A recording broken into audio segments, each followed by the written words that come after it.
Olá, muito boa tarde para você que nos assiste. O Consulta ao Doutor já está no ar. Hoje a gente fala sobre implantes dentários. Tem tema jurídico também aqui no Consulta ao Doutor.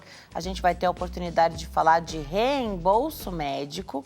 E voltaremos a falar sobre saúde na pauta, a última pauta do dia, que é sobre as novidades na cirurgia plástica. Aproveita a oportunidade para tirar suas dúvidas através do nosso WhatsApp. O telefone é 11 3337 5886. 11 3337 5886. Estou te esperando nas nossas redes sociais, lá no Instagram, @TVHit, no Facebook é Hit TV Oficial. E através do nosso site você assiste a programação ao vivo, em tempo real, e fica por dentro de tudo que acontece por aqui. É só se conectar lá no www.hittv.com.br. Eu também estou nas redes sociais, te espero no meu Instagram, @DeniseLuque, e lá no facebook.com/DeniseLuque. Sua participação no dia de hoje, sugestão de tema para as nossas próximas entrevistas também. Começar o programa de hoje, falar de implantes dentários. Nosso convidado é o Dr. Leandro Leão, mestre em odontologia, especialista em implantes. Doutor, boa tarde, obrigada por ter vindo. Obrigado pelo convite, é um prazer estar aqui para tentar contribuir um pouco para esclarecer as dúvidas dos telespectadores. Tem sempre muitas dúvidas quando o tema são os implantes e a gente vai ter a oportunidade de esclarecer várias aqui. Para começar, dar início, o pontapé inicial nesse bate-papo, tem um VT que nossa equipe preparou. Vamos ver. O implante dentário é um procedimento odontológico que substitui dentes ausentes ou danificados, proporcionando uma solução eficaz e duradoura para restaurar a função mastigatória e a estética dos pacientes. O processo envolve avaliação inicial, cirurgia de inserção do implante, período de cicatrização e fixação da coroa. No entanto, nem todos os pacientes são candidatos adequados para o procedimento e é importante consultar um dentista qualificado. Saiba mais agora no Consulta ao Doutor. Legal, vou começar aqui com o doutor Leandro. Muita coisa mudou nas últimas décadas, né? Então, quando a gente pensava em como substituir os dentes faltantes, pensava na dentadura. Até porque para resolver problemas de dente, décadas atrás, era extraindo os dentes. Hoje, o pensamento é outro. Você, enquanto está saudável, você mantém, né? Muita coisa mudou. Sim, hoje o principal trabalho da odontologia, ele é focado justamente nisso, na prevenção. E não deixar as pessoas, os pacientes, perderem dentes para depois estarem resolvendo. E o implante, ele é uma tecnologia, já é bastante consolidada, né? Já é realizada há muitos anos, não só no Brasil, como no mundo inteiro. Mas por muitos anos esse era o tratamento. A pessoa tinha algum problema no dente, às vezes era algo mínimo, uma cárie, um dente quebrado, e aí as pessoas extraíam aquele dente, coisas que sim, que hoje jamais seria feito isso. Então uma metodologia totalmente diferente. Como eu disse, hoje é um tratamento bastante preventivo, para evitar ao máximo você estar removendo, tirando aquele dente do paciente. E cada vez mais aproximando da possibilidade, né? Os implantes da possibilidade financeira, né? Sim. Dos pacientes também, das pessoas, né? Por exemplo, quando eu comecei a trabalhar com implantes, há quase 20 anos atrás, o implante ainda assim era algo bastante caro, era algo distante, que as pessoas muitas vezes até nem procuravam o implante porque já achavam que aquilo era fora da realidade financeira delas. E com a popularização do implante, isso é um dos grandes benefícios, foi realmente o implante ser algo bem acessível para todo mundo, né? Então, hoje a gente, cada vez mais, o Brasil é um país que se realiza muito implante. Então, cada vez mais esses implantes, eles têm um custo acessível e aí praticamente qualquer que cabe no bolso aí de muita gente. E é claro que é sempre menos oneroso se você precisar fazer só um implante do que uma boca toda, se você precisar tratar situações pontuais do que uma enxurrada de problemas na boca. Sim. Então, Hoje batendo na tecla da prevenção, que tem que ir ao dentista, né? Hoje, das minhas conversas com os pacientes é justamente essa, de você... Às vezes o paciente está com um problema num dente, ou às vezes até mesmo diversos dentes, e a gente orienta sempre o paciente a estar cuidando daquilo que está com problema naquele momento, para não se tornar um problema maior, assim como você disse. Então, se aquele problema é num dente, depois passa a ser 2, 3, 5, aí a boca inteira. E óbvio que reabilitar uma boca inteira é muito mais caro do que, às vezes, você reabilitar um dente ausente, né? E a falta de um dente, realmente, ela causa diversos problemas para a nossa mastigação, diversos problemas de saúde. Então, quanto antes buscar um tratamento, quanto antes buscar resolver aquele problema, mais barato vai ser o tratamento, mais rápido, mais fácil. Porque às vezes, doutor, o dente faltante é um lá de trás. Então, esteticamente, não compromete o sorriso. Mas da sua fala e de quem assiste ao Consulta ao Doutor sabe que tem comprometimento sim. Né? Mesmo sendo um dente que não compromete esteticamente o sorriso, né? Sim, a grande finalidade dos nossos dentes é mastigar, né?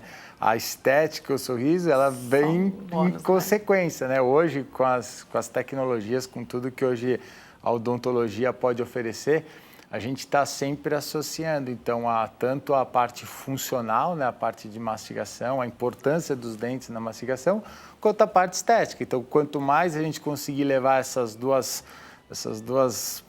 pontos em paralelo, melhor. Mas, realmente, às vezes é muito importante aquele dente do fundo, por exemplo, um molar, que é um dente lá do fundo, as pessoas dizem, perdi, não tem tanta importância, mas ele é responsável por quase 30% da nossa mastigação, né? Então, funcionalmente, a pessoa que perde um dente, ela está com a sua mastigação, ela está com a principal função dos dentes, que é a mastigação, comprometida. Então, é bem complicada. E ter um dente faltando, um dente faltante, pode fazer com que os outros dentes vão se movendo? Eu sei que tem uma modificação também no dente que faz o contato superior, inferior, mas os demais também podem se mexer? O dente, a nossa arcada, os nossos dentes, eles estão sempre em constante movimento, né? Então, o que acontece? Se a gente perde um dente, a tendência é que os dentes do lado, eles tentam fechar aquele espaço, né? Então, eles têm uma migração dos dentes fechando aquele espaço. E o dente superior, o dente antagonista ou o dente de baixo, ele tende também a ocupar aquele espaço ausente. Então, é normal, muitas vezes, o paciente perde um dente inferior ou dois e os dentes antagonistas, que são os dentes superiores, eles começam a descer. E tudo isso começa, aí sim, já comprometer a estética, porque aquele dente que desceu esteticamente, ele vai estar comprometido. A função, porque depois, para você reabilitar esse dente, o espaço vai estar diferente. Então, tudo isso é bem complexo e bem importante, a resolução o mais rápido possível, né? E nesse sentido, então, pelo que você está falando, quando a gente tem os próprios dentes ainda na boca e necessidade de colocar implantes, pode ser que um tratamento ortodôntico faça parte desse planejamento? Sim, muitas vezes o tratamento ortodôntico ele pode ser prévio à instalação dos implantes. Então, essa é a grande visão, que é um planejamento da implantodontia, que é um planejamento da realização do implante. Ele requer avaliação de todas as áreas, né, da odontologia. Então, muitas vezes pode ser que a gente precise reposicionar os dentes adjacentes, os dentes do lado, reposicionar os dentes antagonistas, para criar o espaço protético, que é criar o espaço que o dente vai ser colocado ali em cima do implante, seja adequado. Muito legal. E o que acontece com esse nosso osso quando a gente perde um dente? Então, primeiro, naturalmente, há uma perda óssea. Quando esse dente já ou está muito disfuncional, que já precisaria extrair, ele só está ali fazendo figuração, só tá ali para cumprir tabela, é só estético mesmo. De repente o dente já está bastante comprometido, tem a indicação de fazer extração. Ou quando ele já não tá mais lá. O que acontece com esse osso? Por que é importante a gente saber disso para logo tomar uma atitude? É vantajoso fazer o mais rápido que puder? O quanto antes você tomar uma atitude, como você está dizendo, o quanto antes o paciente buscar um tratamento, mais fácil vai ser a resolução do caso. Então, você, por algum motivo, você perdeu aquele dente, é muito importante que você tente buscar o reposicionamento dele o mais rápido possível. Porque quando nós perdemos um dente, às vezes 1, 2 ou 3 dentes, começa um processo de reabsorção óssea. Então, o nosso organismo entende que aquele osso lá, ele não é necessário estar ali naquela posição. Então, para que eu vou ter um osso alto, um osso largo, se eu não tenho nada ali? Então, ele começa a reabsorver realmente. E vai reabsorvendo, e aí chega a casos mais severos, os casos mais extremos, que o paciente não tem condição de estar fazendo a realização do implante. Existem procedimentos, aí entra nos enxertos ósseos, uma outra etapa, mas acaba dificultando e, como eu falei anteriormente, acaba ficando mais caro. Então, o que era para realizar, às vezes, somente um implante, que era o custo do implante, que às vezes o paciente acha um pouco caro e tal, mas é naquele momento. E aí ele deixa o tempo passar um pouco, aí tem que colocar aparelho para corrigir o espaço, aí ele tem que fazer enxerto, aí o tempo de tratamento aumenta. Então, o que era algo simples passa a ser algo bem mais complexo, bem mais, pelo menos mais demorado de se resolver. E hoje a gente ainda tem as pessoas que são, acho que hoje são os super idosos, né? Que são mais essa população que passaram por essa fase em que tudo se resolvia extraindo o dente, né? Não tinha tanta clareza quanto ao cuidado, né? A necessidade ali da escovação, fio dental, da frequência ao dentista. E hoje são pessoas que estão vivas, ativas, elas querem se sentir bem, usam dentadura e assistem a uma entrevista como a nossa e falam, peraí, então eu também quero, dá para fazer implante? Também quero restaurar melhor a minha função, porque às vezes é uma prótese que já está muito desajustada, está machucando, né? A gente sabe que de tempo em tempo a dentadura não é para sempre, você teria que refazer, né? Fazer uma nova.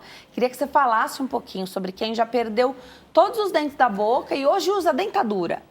Dá para fazer? Essa é uma realidade do Brasil e de vários países, que é essa população mesmo, os pacientes, muitas vezes eles questionam se a culpa foi deles de ter perdido dente. E não, realmente o grande fator foi a falta de orientação e o tipo de tratamento que existia na época. Então, não é culpa deles. E hoje, sim, a gente tem uma grande vantagem, como eu sempre falo, que é a tecnologia. Até mesmo alguns anos atrás, a gente trabalhava muito com a questão dos enxertos ósseos. Isso acabava afastando um pouco os pacientes mais idosos de uma reabilitação. E hoje, com a tecnologia, com o desenvolvimento de novos implantes, de diferentes tamanhos, essas coisas, a gente consegue reabilitar muito mais fácil qualquer tipo de paciente. Então, se o paciente está em casa, ele está assistindo, ele acha, eu não tenho osso, sim, ele tem. Hoje a gente tem condição de reabilitar qualquer paciente. Assim, não tem. A pessoa que fala assim, eu não posso mais fazer implante, está errada. Ela tem condição de estar reabilitando, tem condição de fazer implante. Porque os implantes também mudaram, é isso? Então, para quem está em casa e não entende muito bem o que é o parafuso que vai dentro ali da boca e a parte que é estética de fora, né? O dentinho, o implante é o que está dentro, é o parafuso mesmo. Exato, a gente sempre tem que separar, porque a nomenclatura, assim, o implante, ele é o parafuso que vai ser instalado ali dentro da boca do paciente, lá no osso, então vai colocar, essa é a parte do implante. E o dente, propriamente dito, é a prótese, né? Então, a implantodontia ela é dividida em duas etapas, a parte do implante e a parte da prótese. Então, a primeira etapa, onde a gente faz a instalação desse implante, e depois uma segunda etapa, onde a gente coloca a coroa, coloca a prótese.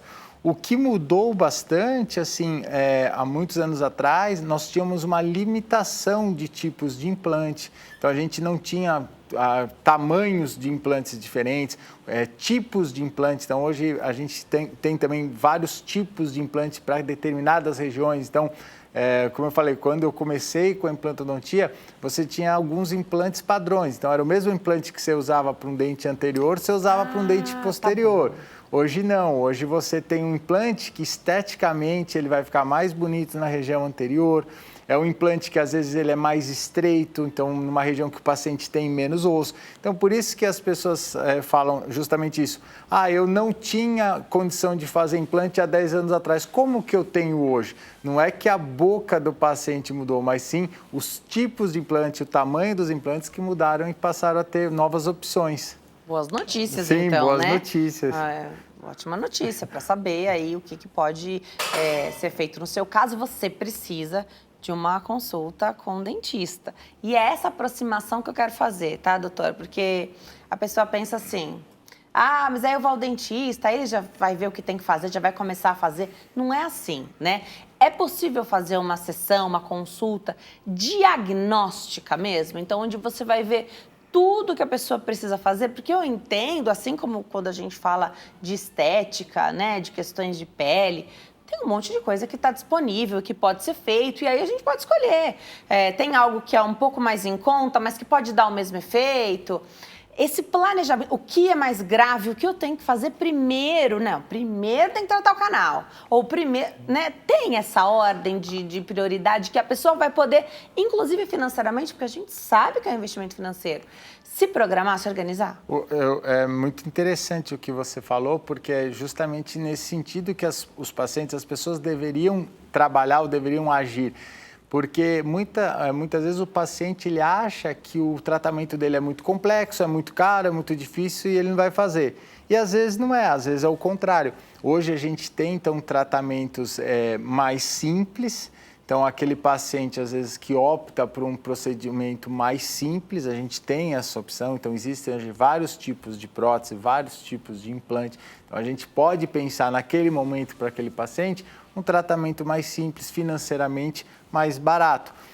E também, muitas vezes, o paciente tem um fôlego para estar pagando, né? Então, o que ele tem de mais urgente para fazer ali na boca? Então, a gente sempre vai trabalhar assim, é melhor ver o que é mais urgente, orientar o paciente nessa avaliação. A gente faz muito isso lá na clínica, então os pacientes, por indicação de outros pacientes, eles querem saber uma opinião. Então, é a consulta e aí, num segundo momento, ele decide se vai fazer o tratamento, se ele tem condições financeiras para estar fazendo esse tratamento e a gente sempre oferece, assim, alguma maneira para o paciente estar reabilitando. Então, o plano A, o plano B, o plano C, sempre tem que ter uma opção que caiba para o paciente. Fantástico. Porque assim, ele se sente parte daquilo, né? Então, peraí, então dá, né? Então vamos começar para fazer uma limpeza, que é o que todo mundo deve fazer a cada 6 meses, né? Então, reaproximar. Existe muito essa coisa do caro, né? Sim. Do que é caro, o que é barato. E na internet rodam várias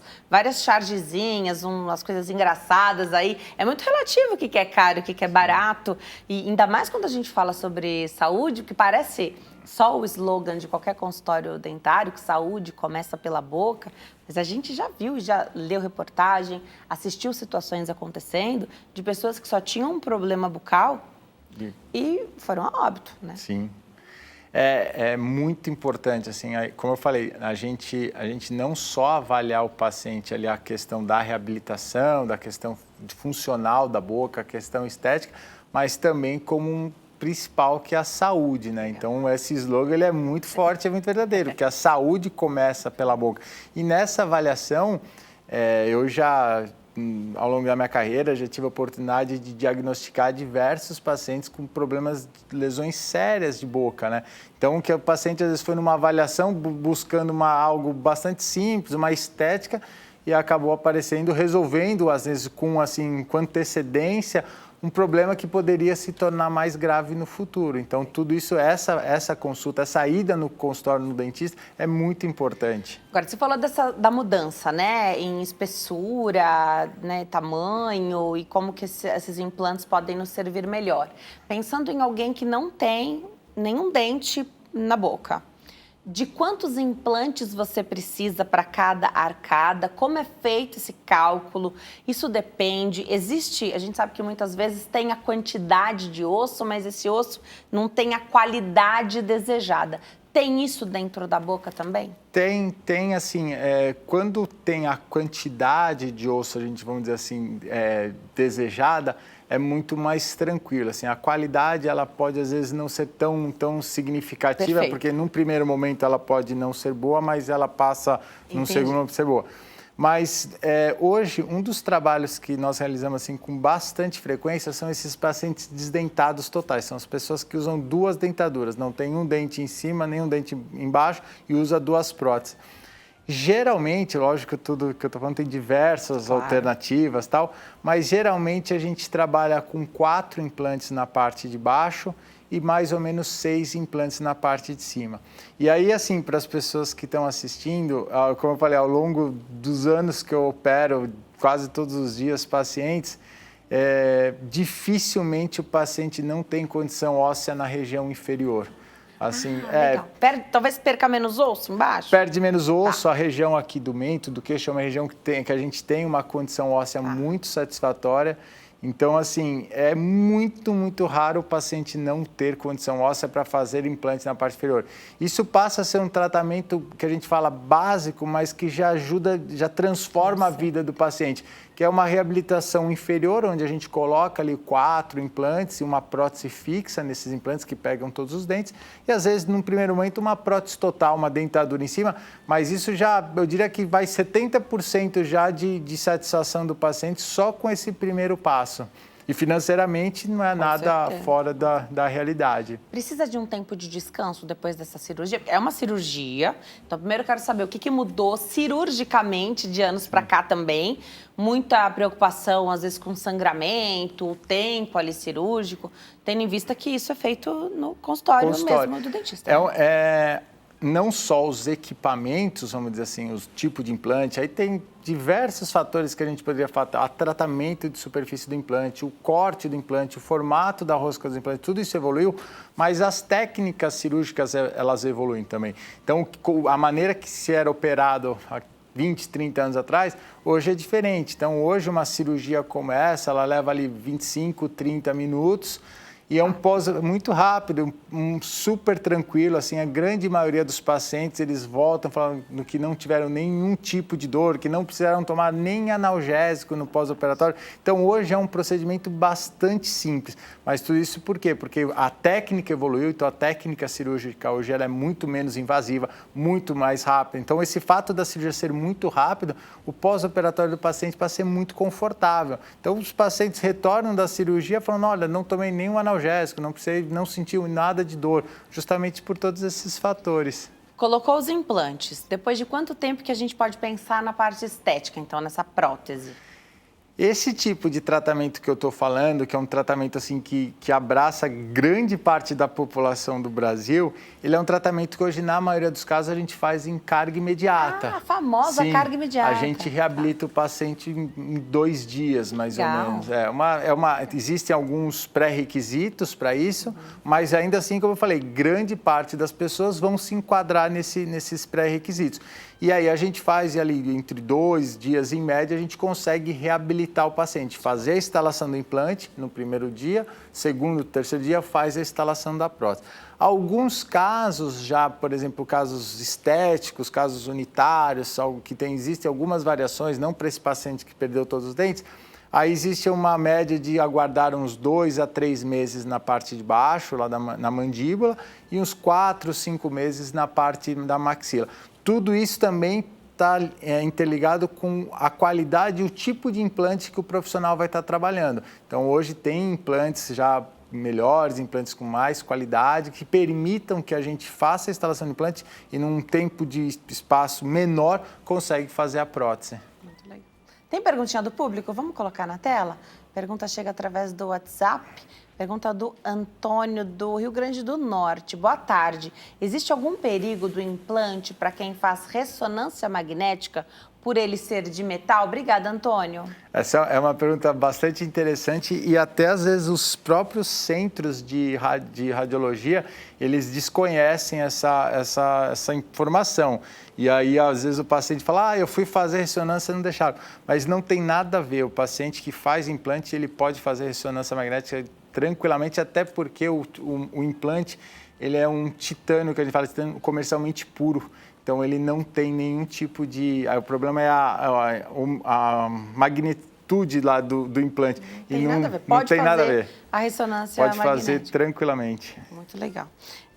Para terminar, doutor, você falou dos implantes, como eles se modernizaram. Cada profissional tem suas marcas de eleição. As marcas tem nacionais, tem de fora. Hoje isso também, por um tempo, Sim. a gente pensou que tudo que era de fora era melhor, né?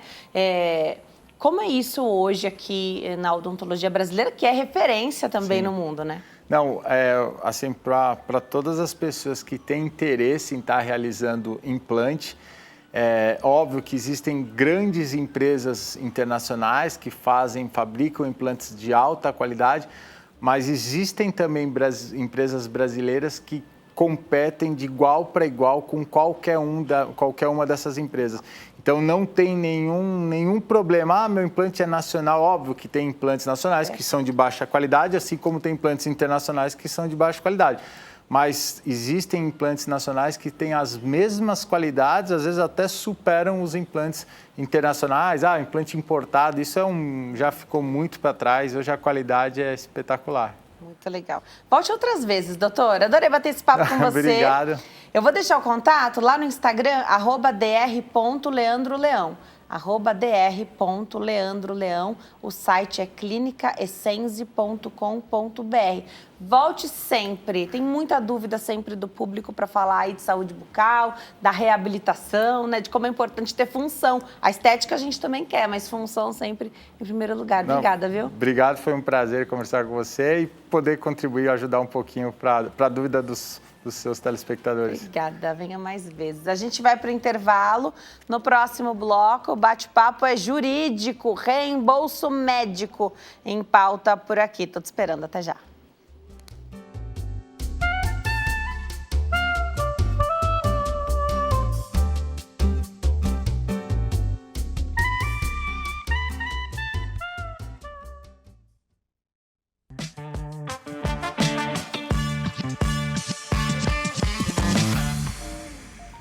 Nós estamos de volta com bate-papo jurídico aqui no Consulta ao Doutor. A gente fala de planos de saúde e no que diz respeito ao reembolso médico. Aproveita a oportunidade para tirar suas dúvidas através do nosso WhatsApp. O telefone é 11 3337 5886. Hoje eu tenho o prazer de receber o Dr. Oswaldo Simonelli, advogado. Doutor, obrigada por ter vindo, uma alegria te receber aqui. Imagina, eu que agradeço. Para mim é uma honra e uma oportunidade de poder esclarecer alguns pontos aí num assunto tão sensível, né? O tema está muito em alta, porque tudo que a gente lê e ouve falar é que os planos de saúde estão ficando insustentável para eles, porque a gente está vivendo mais, né? Estamos dando um pouco de trabalho, né? E aí, utilizando mais, indo atrás dos nossos direitos, né? Então, quando a gente tem uma negativa e a gente sabe que essa negativa não deveria ter vindo, a gente sabe que tem meios de ir atrás disso e aí eles precisam pagar, enfim. Para começar esse bate-papo, e aí reembolso também, tem muita gente que escolhe o plano de saúde dos que têm reembolso, escolhe dentre aqueles que têm reembolso, que tipo de reembolso se é um reembolso maior, a gente acaba pagando mais caro por isso, né? Então, para começar, plano de saúde não é tudo igual, né? Exatamente. A gente tem uma legislação que cuida disso, tem toda uma regulamentação, né? Basicamente, são dois tipos de contrato de plano de saúde. É o plano de saúde que cobre apenas a rede credenciada, ou seja, antigamente eram os livrinhos, né? A gente pesquisava os médicos pelo livrinho do plano de saúde. Aqui a gente entrega um pouco a idade. Eu sou do livrinho. Então, são aqueles médicos, hospitais, aquela rede, você só pode ir naqueles. Então, muitos planos de saúde têm investido pesado nesse sistema, até com hospitais próprios, né? Para manter os seus beneficiários dentro da sua própria rede. É um tipo de contrato. O outro contrato, ele é um contrato que a gente chama de livre escolha de prestadores. Basicamente, ou comumente conhecido como seguro. É o seguro-saúde, né? Esse é um sistema que a rede ela não é credenciada, ela é referenciada. Então, é uma rede de referência. Eu posso me utilizar daqueles profissionais, não vou pagar nada, porque eu já estou pagando o plano. Então, o plano me diz, olha, essa é a nossa rede, você pode ir lá. Mas eu posso também ir no meu médico de confiança, aquele que não faz parte da rede, pagar para ele uma consulta, por exemplo, e pedir o reembolso para o meu plano. Esse reembolso, por vezes, ele não é integral, ele é de acordo com o contrato. Tanto que quando a gente vai contratar, por exemplo, um seguro-saúde, é normal, né? O corretor que vende, ele fala, olha, esse plano tem reembolso de consultas até X reais, né? Mas, na verdade, quando a gente fala de reembolso, é uma coisa muito mais ampla, porque não são só consultas, né? Então, esses são os dois modelos, digamos assim, de contratos, né? Relacionados a planos de saúde. É o que a gente tem hoje em termos de legislação. Legal. E nesse sentido, usando aqui, então, a categoria que tem a possibilidade do reembolso, a primeira dificuldade que eu acho que acontece é saber o valor do reembolso. Porque quando a gente vai pesquisar, isso até eu andei olhando assim, meio recente, para ver se tinha mudado.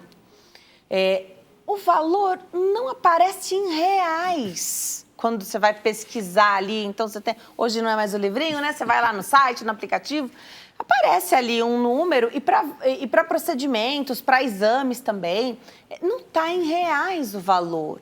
Eu achei bem curioso, porque a nossa moeda é real, né? Exatamente. Os planos se utilizam de um termo, eles chamam de US, né? Que é uma unidade que eles criaram. Assim, eles têm que calcular, eles têm um índice único para todos os contratos. Só que aí o seu contrato que você paga um pouquinho mais, eles pagam 2 vezes aquela US. Entendi. O outro, 3 vezes aquela unidade. Mas, a gente não pode esquecer que o beneficiário de plano de saúde, ele é consumidor. Então, que está claro, né? Exatamente. E existe regulamentação que obriga as operadoras a fornecer a prévia. Então, o paciente vai fazer uma cirurgia. Ele quer fazer com o seu médico de confiança. O seu médico de confiança vai passar um orçamento. Então, eu cobro tanto, a minha equipe, o uso do hospital.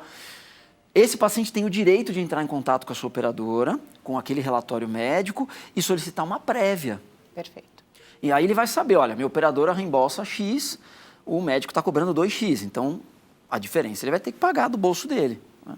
Então, mas é obrigatório, o plano tem que fornecer uma prévia. Então não tem problema nenhum pedir prévia de reembolso?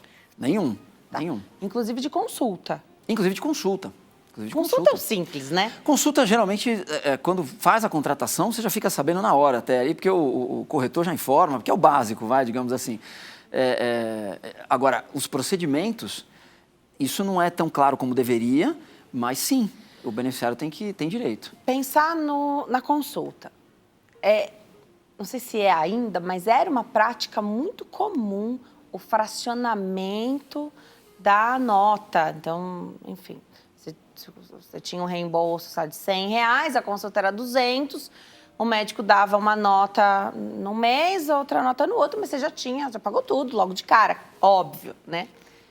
Essa é uma prática que é fraudulenta? É ruim falar esse termo, porque muitas vezes pelo não saber mesmo, né? Aqui a gente vai partir sempre dessa premissa, que primeiro as pessoas estão fazendo porque elas não sabem que não podem. E parece que o cerco vem apertando por conta dessa conta que tem que fechar aí no fim do mês, no fim de cada ano dos planos de saúde, né? Exatamente. Eu também não gosto desse termo, eu acho que fraude é um termo muito pejorativo, muito pesado. Fraude, em termos legais, é o estelionato, é uma coisa muito complexa para a gente utilizar, né, no dia a dia. E é isso que você comentou, há casos e casos.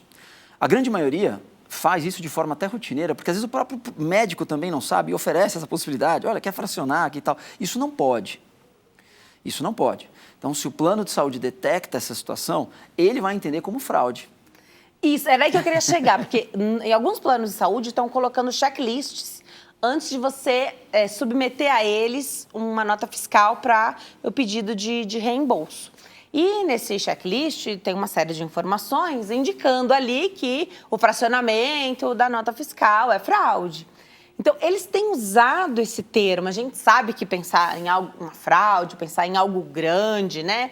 Eles também têm usado. Pode estar havendo também um exagero da outra parte? Eu sei que as duas partes precisam estar atentas, tem direitos e deveres que todo mundo tem que cumprir, mas pode estar havendo um exagero também da outra parte, impedir até algumas... Então, mande o comprovante de pagamento, sendo que enviando a nota fiscal, aquilo significa o pagamento, né? Pode estar existindo um exagero também nesse estreitamento, está fechando esse cerco porque eles querem pegar quem está usando de maneira errada, né? Exatamente. O que acontece? A gente está falando hoje de 51 milhões de beneficiários de planos de saúde. Então, tem 51 milhões de pessoas com contratos com planos de saúde. Num determinado momento, os planos detectaram que havia condutas fraudulentas. Por parte de profissionais de saúde, por parte de clínicas, por parte de hospitais, por parte de beneficiários. E começaram a investigar essas fraudes, o que é totalmente correto e legítimo. Eu gosto sempre de comparar com o sistema bancário, que é ramo que sofre mais com fraudes do que bancos, né? E alguns bancos têm o seu ramo de seguro-saúde, inclusive, né? Perfeito. Então, eles sabem que o combate às fraudes é uma luta constante. É fraude de cartão de crédito, é fraude de Pix, é fraude de transferência de WhatsApp e tal. O que a gente não pode é transformar essa luta contra as fraudes numa inviabilização do sistema. Porque o que está acontecendo hoje, então, imagina se o banco decide, olha, tem muita fraude com o Pix. Eu vou acabar com o Pix. Não pode. O sistema de livre escolha não pode acabar. Ele está na lei. Está na lei. A lei garante esse tipo de contrato para quem quiser fechar. Então, todos os mecanismos de combate às fraudes, hoje, por exemplo, o beneficiário, em quase todas as operadoras, ele tem que fazer o seu reconhecimento facial. Então, para você pedir um reembolso, para você dar entrada em algo relacionado ao seu seguro-saúde, você tem que colocar o aplicativo, o celular no seu rosto e fazer o reconhecimento. Esse já é um mecanismo de combate à fraude. Então, você já não consegue fazer isso como outras questões, né? Emprestar carteirinha, né? Eu empresto a carteirinha para um amigo, se passar por mim, ele não tem plano, vou ajudar ele. Isso não pode. Mas hoje você consegue controlar. Então, os mecanismos de combate à fraude sempre serão bem-vindos.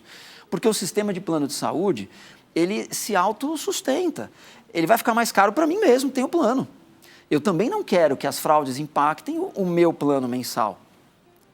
Então, é justo que haja esse combate. Mas, por outro lado, o que a gente vê hoje é uma intenção organizada até das grandes operadoras em tentarem acabar com esse mercado e forçar o beneficiário a utilizar a rede própria num contrato que ele paga, em que ele poderia usar o profissional da confiança dele. Então, eles vão criando essas dificuldades, eles vão impondo essas dificuldades. E, muitas vezes, o beneficiário ele não tem acesso, ele não sabe onde reclamar, como fazer. E nós estamos falando de reembolso hoje. Nós temos, assim, algumas categorias, digamos, né? Todo tipo de tratamento, inclusive a medicina preventiva, que é tão estimulada pelas próprias operadoras, tem sido alvo desse combate, digamos assim. Mas a gente está falando de terapias relacionadas, por exemplo, a crianças com autismo. Nós temos relatos, né, de crianças que estão tendo um retrocesso gigantesco porque as terapias são caras, elas não são baratas. E depois que a criança cria uma identificação naquele tratamento com os profissionais de saúde, a mudança, né? Claro. ela traz um retrocesso gigantesco para aquela criança. Perde-se anos de tratamento, às vezes, que já foram feitos, para iniciar com um profissional da rede credenciada, ou da rede referenciada, no caso da operadora do seguro. Então, o momento está bastante complexo nesse sentido. Bastante complexo. Pensar que em situações também parece que estão acontecendo bastante. Você vai a um consultório, uma clínica, às vezes é uma clínica multi, então tem várias, às vezes tem até laboratório, já faz tudo lá. E a própria clínica se coloca ali para fazer... Não, a gente tem um setor de reembolso. Então você não paga nada e você espera o seu plano de saúde te reembolsar. Então, a gente passa, não faz ideia de qual é o preço, quanto custou, a gente não sabe, isso nem é falado. E muitas vezes o paciente, o cliente, não sabe que não se trata de uma rede credenciada ou referenciada que, de fato, você não teria que pagar nada. Não sabe que vai vir um reembolso e que depois você precisa transferir esse dinheiro para a clínica. Isso é algo que está acontecendo bastante, é uma das... Porque quando você tem que trabalhar mais nessa frente, talvez, inibir isso por parte da clínica, do médico. Porque a gente, como paciente, a clínica é maior que a gente. Então, se a clínica faz isso, é claro que pode fazer. É o que o paciente pensa, né, doutor? Então, essa é uma prática de mercado que convencionou se chamar de reembolso assistido, reembolso auxiliado. Assim, não tem nada de ilegal nessa prática. Não existe nada que proíba essa prática. Ótimo. O que acontece, e a gente verifica no dia a dia, é a falta de informação. Aquele paciente, ele também é consumidor naquela clínica. Então, ele também tem que ter informações claras sobre o que vai ser feito. Tá.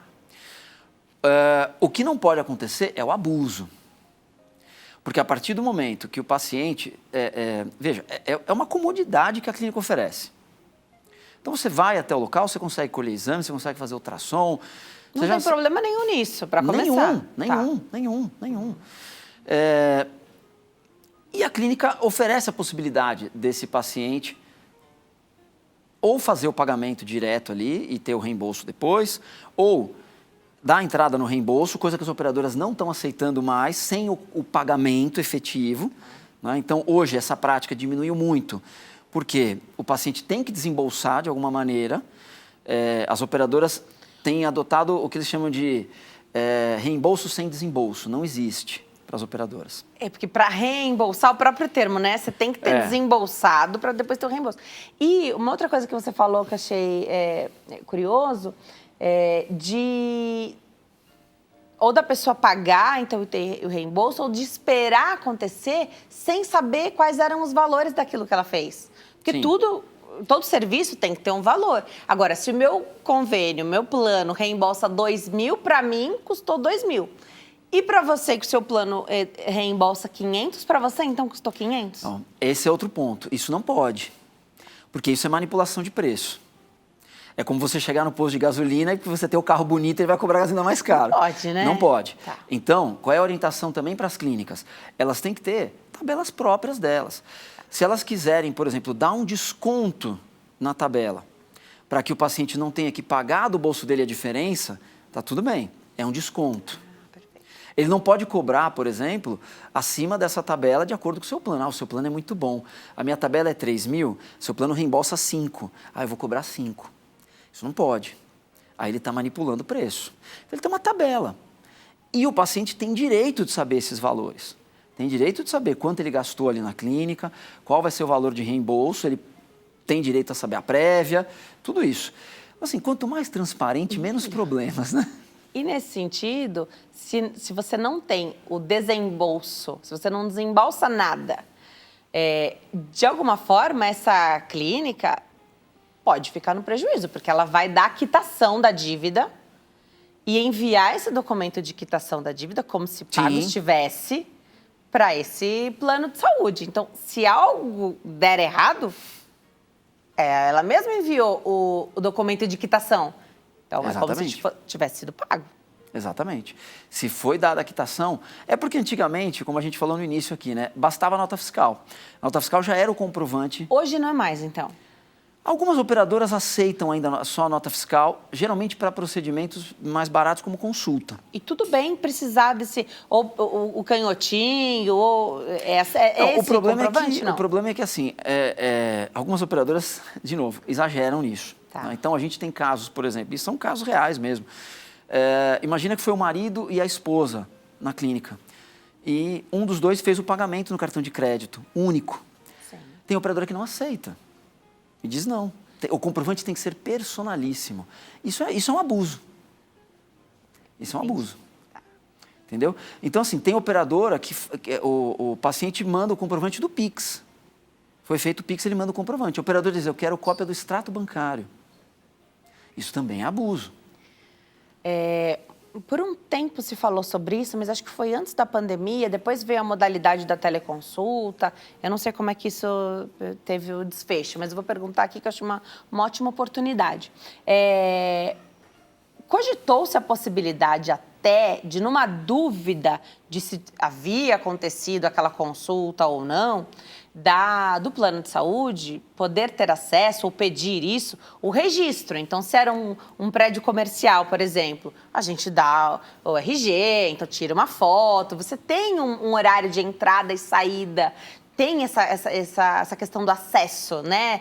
Você tem essa informação de acesso. Depois veio o LGPD, não sei como é que isso aconteceu. E também com o advento da teleconsulta, que você não precisa ir para lugar nenhum, você pode sim passar em consulta médica. E aqui, claro, sempre partindo do mais simples, que é a consulta. Claro que para procedimento você tem que estar no lugar, né? Mas queria que você falasse um pouco sobre isso. Pode a empresa de plano de saúde ir atrás do médico e falar, olha, eu quero os registros de acesso para saber se naquele dia a consulta foi só sua? Seu marido também passou em consulta? Pensar nessa coisa às vezes você não fez nada de errado, mas aí o profissional te deu um desconto, né? Que o profissional Sim. pode aplicar o desconto que ele quiser no valor da consulta dele. Queria entender como é que ficou isso. Então, o grande nó é que hoje a gente inverteu, né? A boa-fé não existe. Hoje presume-se a má-fé, presume-se a intenção errada. Então, isso está gerando um problema sério. Para esse tipo de situação, a operadora ela não pode ir atrás do médico, porque o médico não é da sua rede. Então, o médico não tem contrato, ele não tem ligação nenhuma com aquela operadora. A operadora pode exigir do seu beneficiário algumas informações adicionais. Bastaria, a meu ver, um relatório do médico. Porque se o médico relatar o atendimento. Passou em consulta. Se passou em consulta na data tal, ele não precisa nem colocar diagnóstico, essas coisas, porque aí envolve o sigilo médico, o sigilo do paciente. Mas se ele fizer uma declaração ou um atestado e aquilo não corresponder à verdade, ele vai incorrer num crime aí, o médico. Então, a gente não pode presumir, ele atestou, não, mas esse atestado é duvidoso, eu quero ver a portaria. Mas eu não sei se esse porteiro é amigo da pessoa, então agora vamos... Pega a câmera... Uma grande bola de neve, né? Não dá. Então, o documento central de tudo isso, para a operadora ter a convicção inicial, é o documento médico, datado e assinado. Acabou. O médico é responsável por aquilo que ele escreveu.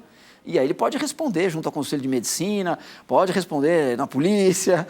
Então, isso para mim é o que basta. Todo o restante extrapola. Todo o restante extrapola. Vendo aí...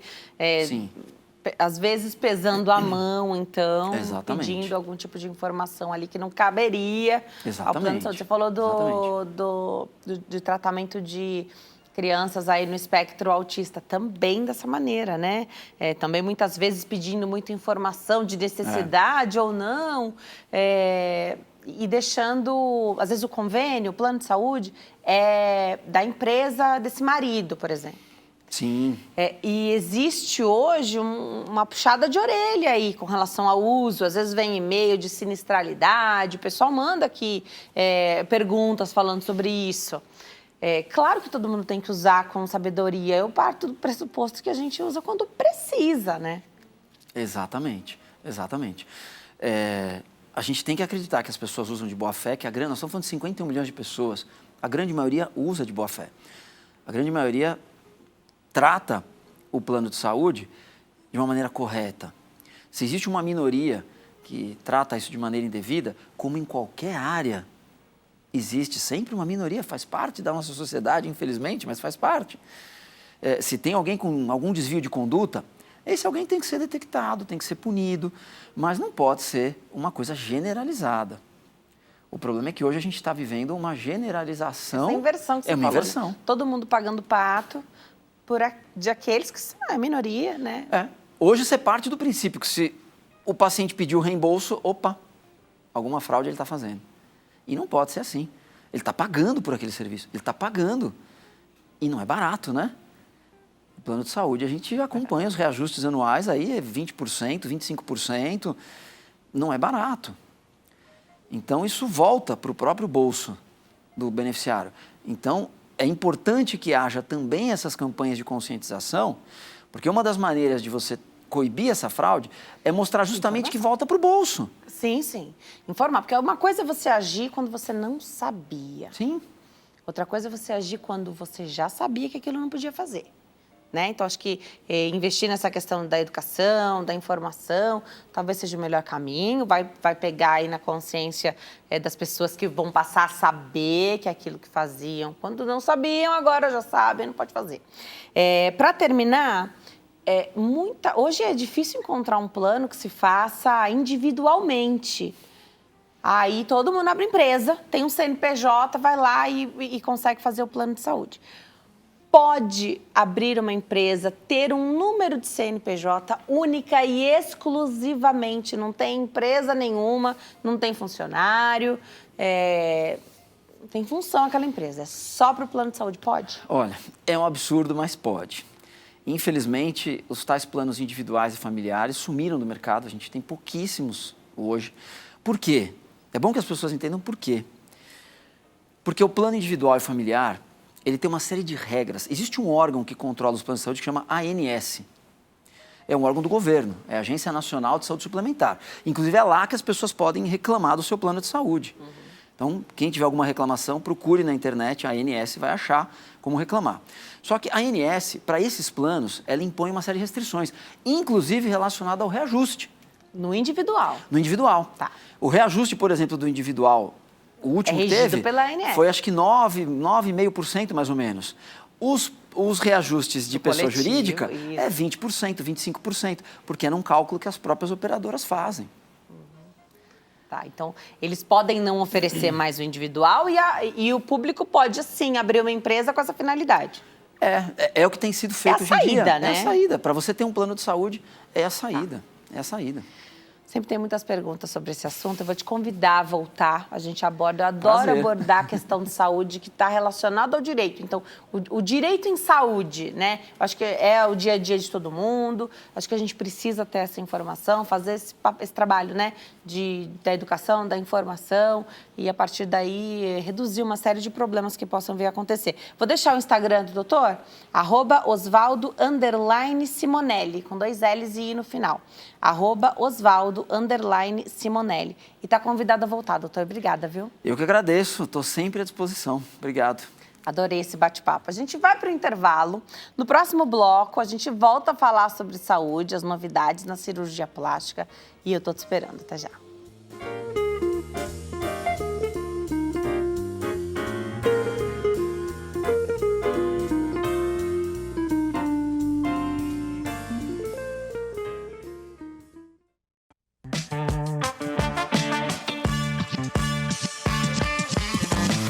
Agora, falando sobre as novidades na cirurgia plástica, nosso convidado é o Dr. Lúcio Romão, médico cirurgião plástico. Doutor, obrigada por ter vindo, uma alegria te receber aqui. Olá, obrigado por ter convidado. É sempre uma honra vir aqui no seu programa, ou então em qualquer programa que a rede faz parte, né? E hoje a gente vai tirar dúvidas sobre dicas importantes e poderosas para quem quer aumentar o tamanho das mamas com prótese de silicone. Isso é uma dúvida muito frequente das pacientes, como é que é a inserção da prótese, né? E hoje eu vou falar um pouquinho sobre isso. Mudou ao longo dos anos o jeito de fazer? O jeito de Porque é uma das cirurgias mais feitas, né? No Brasil é a colocação de prótese de silicone nas mãos. No mundo. No mundo. É uma das cirurgias mais feitas no mundo. A gente tem 2 possibilidades de fazer, né? Tanto a mastopexia, aquele lifting das mamas, ou só aumento das mamas, né? E cada vez mais a gente, tanto tecnologia quanto técnicas, a gente vem mudando para aprimorar e melhorar o resultado da paciente. E isso, hoje em dia, a gente tem algumas tecnologias que a gente vai mostrar aqui hoje, que melhoram e ajudam no resultado da paciente. O que você diria que é, assim, uma grande novidade que merece esse primeiro destaque nosso? É porque, por exemplo, na inserção da prótese, como hoje em dia a gente usa um funil... Você até trouxe, né? Trouxe o funil para vocês verem. Como a gente usa um funil, a gente não tem contato com a prótese diretamente. Ou seja, esse material é estéril, totalmente estéril. Descartável. Descartável, isso. E a prótese a gente faz a loja da prótese, lava com soro bastante e depois a gente não tem contato da minha mão ou da luva, né, que eu vou estar com luva, com a prótese, e sim com o funil. E o funil, ele ajuda na evitar infecção, evitar rompimento de músculo, evitar um monte de coisa, que por isso que ele é tão usado hoje em dia. Legal. Pega ele pra gente ver. Eu pego, olha só. Ó, ele já está totalmente aberto, tá, gente? Opa. Ah, legal. Legal, tem uma solução Tem aí uma dentro. solução. E você fez esse corte, eu sempre tive essa dúvida, se ele já vinha Exatamente cortado ou se isso. você cortava. A gente que corta, tá? Eu só cortei para mostrar para vocês, deixei aqui um pouquinho para mostrar. E como é um tecido que tem ácido hialurônico por dentro, ele com líquido, ele faz uma reação que escorrega. Porque aqui, ó, tem aproximadamente 4 centímetros. E a prótese, por exemplo, essa tem 410 ml e vai sair por aqui, por esse buraquinho pequenininho. Esse corte, ele é padrão? Ou próteses maiores você corta um pouco mais para cima, menores você corta? Aqui tem uma tabela de quantos ml cada corte precisa ser feito. Que legal. É mais ou menos isso. Tem um nome esse funil aí, não tem? Isso, é o Protect Funnel, tá? Existem outros, mas esse aqui é um dos melhores que tem. E por isso que a gente usa tanto ele. Ai, que legal. Eu posso mostrar para vocês como é que é? Por favor. Ó, essa prótese aqui, ó. Tem uma prótese de silicone mamária dentro desse funil. Isso. E ela vai sair por esse buraquinho, ó. Vai sair um pouquinho de... É soro, tá, gente? Ó, é água. Ó, vai sair, ó, sem muito esforço, ó, tá vendo? A gente faz sem contato com a prótese, tá? E vai ficar inserido na paciente. Por isso que esse é tão importante, sabe? Aí você colocou o soro, mas a gente vê, né? Hoje a gente consegue visualizar muito como é feita... como são feitas as cirurgias, né? Isso. Então a gente sabe que se eu já vi isso, quem tá em casa já viu com certeza. A prótese vem numa embalagem, então você abre, parece um iogurte. Exato. Você abre assim a parte de cima, né, a tampinha, e vocês colocam uma solução ali que deve ser antibiótico, é isso? Soro com antibiótico, soro com iodo e também soro para melhorar e evitar infecção. Legal. E aí, então, você também coloca a prótese com essa solução. Né? Da sua mão, a sua luva não vai tocar na prótese. Exatamente, não toca na prótese. Ela vai da embalagem para o funil. Pro funil, do funil direto na paciente. Corpo da paciente. Para evitar qualquer tipo de contato externo e melhorando muito o índice de infecção, que é o maior temor que qualquer pessoa tem na hora que for colocar uma prótese de silicone. Isso a gente evita tomando antibiótico, com técnica asséptica. E dentro de um centro cirúrgico bem equipado, que tenha protocolos rígidos de infecção. E também, hoje, com o funil, que melhora muito essa situação. Legal. Todo cirurgião, para fazer a cirurgia da mama, já utiliza hoje esse funil ou não? Hoje em dia, a gente fala que os cirurgiões que têm mais... Depende muito de... Não é obrigatório usar isso? Não é obrigatório, mas... É uma boa ferramenta. Algumas pacientes procuram por cirurgiões que cobram muito barato. E esse tecido, sim, tem um preço, um valor agregado, tá? Tudo tem um preço e, normalmente, quem cobra muito barato, normalmente não usa, tá? Essa tecnologia. Mas a maioria dos bons profissionais e que estão estabelecidos no mercado, com certeza, ou usam ou deveriam usar esse funil. Então, numa cirurgia das mamas, você usa um funil ou dois? Na verdade, é um só, tá? Que a gente usa. Para as duas mamas, Para as duas mamas, que não tem contato por dentro, momento nenhum, a gente usa um só. Perfeito. E isso ajuda a gente demais nessa situação, porque a gente não precisa também aumentar a incisão. Você viu por uma incisão de menos de 3 centímetros? Sim. Tá aqui, ó. Sim. Bem pequenininho, 4 centímetros aqui. A gente consegue colocar uma prótese, por exemplo, de 400 ml sem ficar empurrando a prótese em contato da minha luva com a prótese. Ou seja, isso aqui veio agregar muito a situação do implante do silicone, sabe? A gente está vivendo um momento hoje de muito implante, mas também de muito explante. Isso Tem uma explicação para isso? é mais uma questão de um senso estético mudando, da pessoa que fez a cirurgia lá com 18 anos, aí olha para o espelho com uma idade X, 40, 50, 60 e fala, acho que eu quero tirar. Tem a questão da doença, do silicone, que eu acho que é mais raro, né? É muito um senso estético, a mudança da vida, aquilo que de repente não combina mais, ou que a pessoa não quer mais. Por que a gente percebe esse movimento também? Porque os médicos que antes estavam muito mais acostumados em só fazer o implante, tem médico hoje que o que mais faz é explante de silicone, né? Hoje em dia a gente vive não só moda, tá? A moda ela vai se perpetuando e vai tendo ciclos, exatamente isso. Antigamente era mais bonito quem tinha mamas mais volumosas. Hoje em dia não é que é mais bonito, é melhor visto, a gente pode se dizer assim. Hoje em dia, tanto as mulheres quanto os homens acham mais belos as pacientes que têm umas mamas de acordo com o corpo. Isso também depende de cada país, tá? Se a gente for ver nos Estados Unidos, as mulheres têm os peitos mais volumosos porque a cultura delas formaram assim. E aqui no Brasil a gente tem uma tendência hoje em dia a ter corpos mais slim, tá? O que quer dizer isso? É uma mama mais comportada em questão de volume, tá? Melhorando e deixando a paciente mais elegante, sem deixá-la com aspecto de gorda, que muitas se queixam às vezes. E por isso, as pacientes que há tempos atrás colocaram mamas maiores por conta de alguma influência, modismo, né? Exatamente isso, hoje em dia elas estão tirando.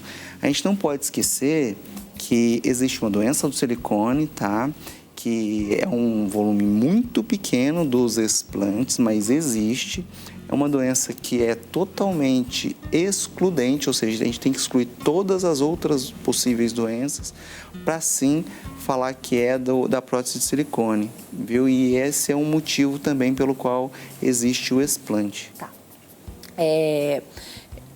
Uma vez que você decide colocar a prótese de silicone mamário, a paciente tem que saber que ela está, entre aspas, presa cirurgicamente, porque há um movimento de se fazer de colocar a prótese mais cedo, 20 anos, ao redor de 20 anos. Uhum. E por mais que a gente saiba que a própria prótese de silicone mudou, está cada vez mais tecnológica, que a gente não fale sobre data de validade para troca. Em algum momento pode se fazer necessário, ou por um trauma, um rompimento, uma questão, ou por vontade própria. É um corpo, se adapta muito bem ao nosso corpo, mas não deixa de ser algo externo sendo colocado, né? Exatamente isso que a gente sempre tem que mostrar em consulta, é um corpo estranho que a gente fala, e dentro de todas as possibilidades de corpos estranhos, essa talvez tenha a maior tecnologia, e por isso tem se adaptado tão bem ao corpo, mas em algumas pacientes esse corpo estranho reage com o corpo, né? O nosso corpo, o corpo da paciente que vai colocar essa prótese de silicone e pode gerar alguma reação, né? Causando uma cápsula, alguma coisa assim, ou dor. Isso pode sim acontecer. E lógico, a paciente também pode querer tirar a prótese e diminuir as mamas e fazer um novo procedimento por conta disso. Tá. Não, tem que ter uma indicação para colocação de prótese de silicone ou precisa não ter nenhuma contraindicação somente? Na verdade, a primeira coisa que a gente vê, por exemplo, se a paciente vai colocar só a mamoplastia de aumento, que a gente chama, que é a paciente que tem uma hipomastia, uma paciente que tem mamas pequenas com desejo de colocar. E a indicação, ela muda se for debaixo do músculo ou por cima do músculo. Tá bom. Dependendo do tanto de tecido que a paciente tem acima do músculo, a gente pode colocar tanto por cima quanto por baixo. Essa seria a única indicação. É lógico que a paciente deve querer, né, o aumento do volume, não o familiar, não o marido, sim a paciente. E eu acho que essa seria, lógico, a única indicação, a paciente querer. E lógico, a gente também tem que lembrar que ela não pode ter nenhuma contraindicação. Alguma doença de colágeno, alguma doença sistêmica da paciente que impossibilita a gente colocar um corpo estranho nela. Um tempo atrás a gente falava aí de algo girando em torno de 10 anos para fazer a troca da prótese. Como é que está hoje isso? Então, hoje em dia, a gente é bem veiculado isso, hoje em dia não tem tempo exato. O que a gente vê é que hoje em dia a gente tem conseguido cada vez mais prolongar essa permanência de uma prótese na paciente, tá? E é lógico que existem exceções, existem pacientes que têm que tirar com menos, inclusive, desse tempo, tá? Mas essas são exceções. Hoje em dia a gente tem falado de mais de 10 anos. O que a gente tem muito em mente hoje em dia é que se a paciente fizer uma contratura capsular, que é a reação, essa que eu falei há pouco tempo atrás, reação do corpo estranho com o próprio corpo da paciente, se ela fizer essa contratura capsular, e se tiver dor, se tiver alguma repercussão no formato da prótese, aí sim é a indicação de troca, e não somente o tempo, é mais pela contratura mesmo. Agora, das cirurgias corporais, as demais, também está muito em alta as lipos, que fala HD, Ultra HD, não deixam de ser lipoaspiração com o pensamento da lipo clássica, só que com marcações. Tem que ter indicação para isso? Tem. Como é que avalia? Às vezes a paciente chega, aí mulheres e homens também, né? Com o desejo de fazer aquelas marcações, mas sempre o medo, e aí o senso estético tem que combinar do cirurgião e do paciente também, né? Do que vai ficar forçado, uma coisa natural. Explica pra gente como é que você avalia isso e se muita gente tem buscado as lipos HD. Tem, hoje em dia está cada vez mais em voga esse tema, mas o que a paciente precisa entender é que literalmente que lipoaspiração não é método de emagrecimento. A lipoaspiração é para esculpir, ainda mais a lipoaspiração de alta definição. Ela torneia melhor os músculos e a paciente parece estar mais musculosa do que realmente está com uma ajudinha da cirurgia plástica. É um pontapé que a cirurgia plástica consegue ajudar e consegue deixar corpos muito bonitos sem ter que malhar tanto assim. Mas, lógico, não substitui a academia, não substitui a alimentação correta. Ontem a gente fez uma lipoaspiração de alta definição, igual você está falando, e a paciente ficou muito satisfeita. Por quê? Porque ela veio, não estava malhando, a gente melhorou a atividade física dela, promoveu uma alimentação saudável. Depois de 3 meses, ela veio para mim, para a gente operar e deixá-la com o corpo que ela mais próximo, né, do que ela deseja. E é lógico que não termina aí, não termina na lipoaspiração. A paciente ainda vai fazer o pós-operatório correto e, além de tudo, vai continuar com a academia, continuar com a alimentação, porque não adianta fazer uma lipoaspiração e continuar comendo. E não adianta fazer uma lipoaspiração estando com o IMC acima de 30, a gente chama de obesidade. E é lógico que a gente também precisa ter indicação. A indicação seria a paciente que não tem tanta flacidez, paciente que, às vezes, paciente que fez cirurgia bariátrica, a paciente que quer emagrecer às custas de uma cirurgia, ela perde um pouco de colágeno e perde também e ganha flacidez, na verdade. E por isso a indicação não seria só lipoaspiração, e sim talvez uma abdominoplastia associada. E isso, a expectativa da paciente junto com o que eu posso entregar na cirurgia tem que ser bastante alinhado. Isso não só comigo, né? Com qualquer cirurgião plástico. Legal. O que você pensa das cirurgias combinadas, hein? Porque já que vai fazer uma coisa, faz outra também, né? Então você pensa em aproveitar ali o tempo cirúrgico, a anestesia. Como que você avalia isso? Se traz mais risco, tem limites? A maioria das pacientes acha que a gente é homem de ferro, né? A gente fica por horas e horas no centro cirúrgico. Não é assim. A gente tem um limite de tempo para que a paciente fique anestesiada e, lógico, essa associação, cada vez a gente tem visto menos associações. Por quê? Com a tecnologia, hoje em dia, numa lipoaspiração, a gente usa Renuvium, Vibrolipo, que são tecnologias para melhorar a qualidade da cirurgia, melhorar o corpo da paciente, e isso toma tempo, só isso toma tempo. E a paciente também precisa entender que não dá para fazer um monte de coisa ao mesmo tempo com a própria paciente. Então, Hoje em dia, a gente opera uma paciente só por dia, a gente não tem dessa de operar muitos pacientes por dia, até para entregar o melhor resultado, entregar uma melhor experiência para a paciente. Eu não quero que ninguém fique esperando para outra ser operado, sabe? Isso a gente não faz e por isso que a gente não tem associado tanta cirurgia. Às vezes a gente associa uma coisa ou outra, mas uma cirurgia mais simples. Prótese de silicone e lipoaspiração. Pode ser associado. Lembrando que a paciente não pode ter uma gordura excessiva, então não teria indicação de lipoaspiração. A paciente está dentro do peso, está malhando, está fazendo suas atividades em dia, alimentação saudável e quer só colocar uma prótese de silicone, pode ser associado sim. Legal. Você, quando a gente começou a falar da cirurgia das mamas, você falou que existe só mesmo a colocação da prótese e tem a outra cirurgia que você faz, então, um remodelamento ali. É diferente para as associações? É diferente. Então, dá para associar mais se é só a colocação e menos se vai dar mais trabalho ali? Depende do tamanho da mama da paciente, depende do quanto a gente vai subir, a gente chama CAP, que é mais ou menos a areola. A gente chama. Quanto que a gente vai subir a areola, se a gente vai ver que é difícil subir esse tanto de areola ou não. E se a paciente já foi operada, já fez uma mastopexia prévia. Isso tudo a gente tem que alinhar o tempo associado com a cirurgia, a dificuldade da cirurgia. Porque às vezes a gente dá uma previsão e às vezes não acontece essa previsão que a gente literalmente tentou prever.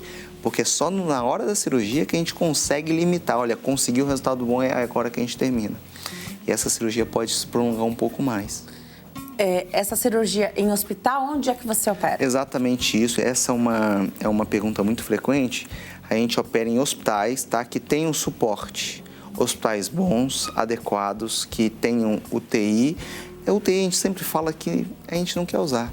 Mas a gente tem que ter... Que se precisar tem que estar lá, né? Se precisar tem que estar lá, igual plano de saúde, igual seguro de carro. Se precisar, a gente pode ser que tenha que usar, tá? E dando todo o suporte necessário para o paciente. É lógico que a complicação, as possíveis complicações são raras, mas por vezes acontecem. Estando em um hospital capacitado, essas possibilidades de complicação ou piora da complicação, elas diminuem e por isso que a gente opera em hospital capacitado. Legal. Exames antes de operar, você pede? Eu tenho que pedir, tá? Exames pré-operatórios, inclusive, são muitos. As pacientes até falam, poxa, mas tanto exame assim... É pra ver se você não vai desistir, gente. Exatamente. Mas, de qualquer forma, eu tenho que ter certeza que todos os parâmetros da paciente estão adequados, tá? Só de sangue, pede exame de coração? Por exemplo, a paciente vai fazer uma lipoescultura. A gente pede até tomografia do abdômen para ver se tem alguma coisa alterada. Inclusive, em uma paciente nossa, a gente detectou um tumor de suprarrenal antes de operar. Ou seja, é uma situação não grave, porque era um tumor benigno, mas de importante situação. Pôde operar? Não pôde operar neste momento. Tá. A gente suspendeu a cirurgia dela, seria julho do ano passado, e agora está se prolongando para julho desse ano, para a gente, literalmente, amarrar a situação. Ela tem que estar saudável para operar. Isso que toda paciente tem que entender. E lógico, as pacientes que elas têm algum problema psiquiátrico, problema psicológico, depressão, alguma coisa assim, elas também precisam passar com especialistas para liberar. Não é só o exame que vai me falar, olha, tá tudo bem, eu também preciso de um especialista. Pacientes que têm diabetes, pacientes que têm pressão alta, isso tudo a gente amarra com um especialista, fala assim, cara, eu posso operar ela, tá tudo bem, ele me orienta tudo direitinho e me dá o aval para a gente operar da melhor forma possível e com segurança. Eu acho que isso que é importante. A paciente tem que ser operada com segurança. E é por isso que a gente utiliza esse funil, é por isso que a gente utiliza o Renuvium, que é uma tecnologia que entrega muita segurança. De plasma, né? O jato de plasma, que entrega muita segurança, que evita, na maioria das vezes, queimar a paciente, alguma coisa assim. Por isso que a gente usa as melhores tecnologias. E é por isso que a tecnologia está se evoluindo tanto, para a melhora do resultado da paciente, sabe? Muito legal, doutor. Adorei falar das novidades na cirurgia plástica hoje. Eu vou deixar seu Instagram. Pode deixar. @Dr. Lúcio Romão. @Dr. Lúcio Romão, lá no Instagram. Foi um prazer Obrigada, tirar a viu, dúvida doutor? de vocês e sempre estou à disposição para qualquer tipo de entrevista. Tá bom? Obrigada, bom fim de semana. Tchau, obrigado. Obrigada. Vocês também. Obrigada a você que escolheu ficar conectado aqui conosco, nos assistindo toda essa semana. Aproveite bastante o fim de semana. Até segunda. Tchau.